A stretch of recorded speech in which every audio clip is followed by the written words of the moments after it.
Hey guys, what's up? My name is Anthony, and welcome to another edition of BNA Sports Talk. So this is one of those videos where, going into it, I have no idea what I'm going to title it. It's one of the things. I have 3 topics, Giants, and let's get into it. Before that, BNA Sports Podcast. Listen to it wherever you get your podcast.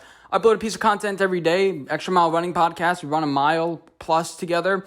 And I just talk about life and you can listen. And then also BNA Sports pretty much every single day. If I do a film review or something like that, I usually skip on it. But let's get into it. Andrew Thomas, number 78. I had a highlight video of him the other day, Thomas the Train. I really enjoyed making that. And I basically made a video for my Instagram saying, like, Giants worries. Like, what are my biggest worries? What are kind of my thoughts? And one of the first things that comes to my mind is, what if Andrew Thomas isn't that good? What if, he had that ankle problem towards the end of the year, but what if he actually isn't good? Now, he was my number one guy. I love Andrew Thomas more than anyone else. I had my eyes on him since that October, and then we drafted him in May. So I was, I'm full enthralled. He was my number one tackle. He was my favorite. I don't care. I don't care if he didn't play as well as some other people. I think, and when it's all said and done, he's probably going to be the best tackle out of everybody here. Maybe, Tristan Wirfs, but he struggled.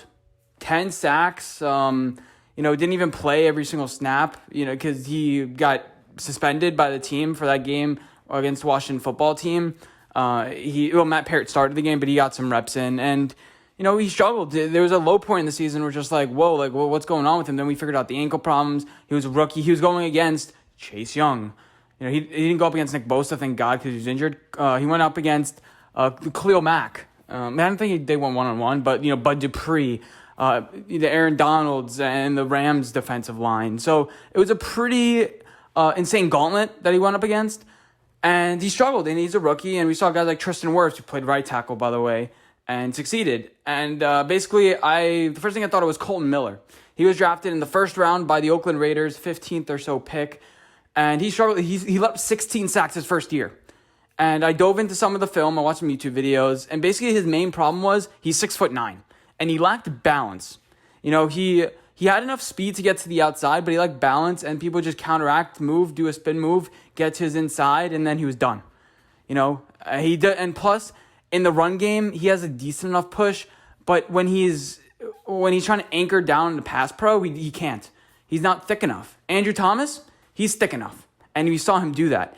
Andrew Thomas's problem was a little bit of footwork, hand-eye, like a little bit of, I think, the technique that he needed to clean up. We've gone through all the all the Andrew Thomas film, but he really did need to clean up some of his errors in his technique. And again, he did go up against some really good players who were experienced, players who knew what he did and how to counteract that. And then he did have flashes. Man. Like, he had some really good games in there. And then you have guys like Lane Johnson, who also was drafted by the Eagles in 2013. He played right tackle. He had a pretty good PFF grade in his first year, but he let up 10 sacks as well. And that next year, he let up 1. With Kolton Miller, he improved. He went from like 16 sacks to 7 sacks. Last year, 2 sacks. But, it's just looking at the film, I'll put him some plays. I'm like, he doesn't really have that great of an anchor. And it feels like Derek Carr just gets the ball out fast enough for him not to make a mistake. He's going to get pushed back. If he goes against a quarterback that's just going to stand there in the pocket, and like a Daniel Jones, maybe, and the guy's not going to get it out quick and look for that deep pass, keep on looking, and there's a statue there, he's going to struggle. And even a guy who can move like Kyler Murray, but maybe does not. I'm not saying Kyler Murray does this, but like looks through his progressions, it's not going to work. He's lucky that he has Derek Carr back there.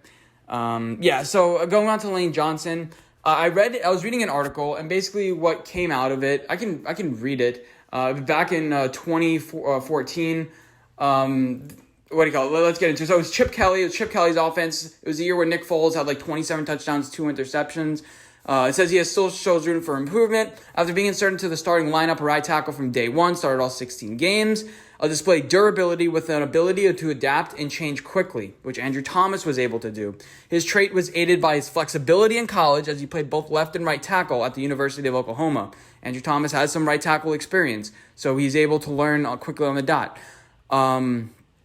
So of course it's easier to set the switch. Jason Peters was on the other side, who was really good. So Lane Johnson naturally got a lot more pass rush. That didn't really happen with Thomas.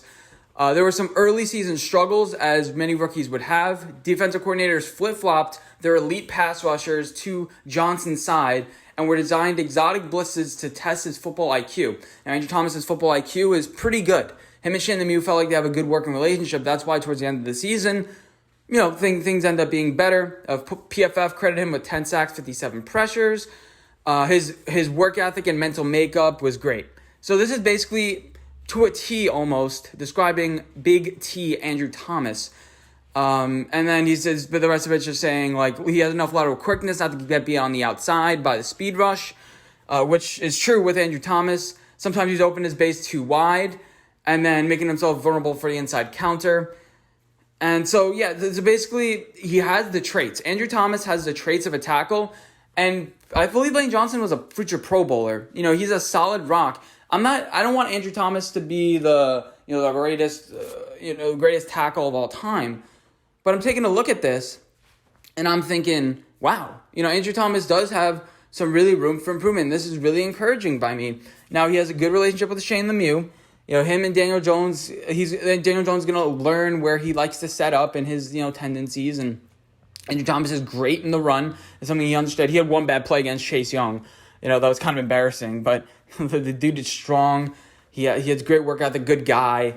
Missed one meeting, and he learned by it. And trust me, it's like one of those things. You tell a good kid, you see him make a mistake, you punish him a little bit, and he's not going to make a mistake again. Now, sometimes if he's a good kid, makes a mistake, and you punish him too much, that's a bad thing, because it's like, what am I doing this for? And you kind of ruin him up, but whatever. Talking about psychology again here. Next, I want to react to the Julio Jones trade, because Julio Jones got traded for a first-round pick, a third-round pick, and Jabril Peppers. Oh, wait. I got the wrong trade. That was Odell's trade. Oh, what did the Falcons get for Julio? A second and a fourth? What? Oh, so you're telling me the OBJ trade was a good trade. The guy who was injury prone, we're paying him $20 million a year, replacing him with Dexter Lawrence, Oshane Ximines, who it was worth taking a shot for, and then getting Jabril Peppers, our future safety, who's, by the way, better than Landon Collins in coverage, pretty much everything. Not by much, but I take him over Landon Collins, and we didn't pay Landon Collins, 17, 18, whatever, million, 14, I think it was. But, so you're telling me the OBJ trade was a good trade? What? Yeah, I just want to have fun with that. Like, people were shitting on. I wish we'd have gotten like an extra one more third. Because my guess for the trade was a 1 second third and a player. I wish we'd gotten a little bit more. But like, man, that ends up being a pretty good trade. The more people you start seeing people trade, the more you see DeAndre Hopkins getting traded for a paperclip and a toothbrush, and then you see OBJ got traded for a decent bit. You're like, oh, Dave Gettleman had a pretty good deal here. We're not really that successful of a team. But the rebuild is over now, and it looks like we have a pretty good team. I want to see the guys develop. We don't need to bring in anybody. We had a conversation about Trey Turner yesterday.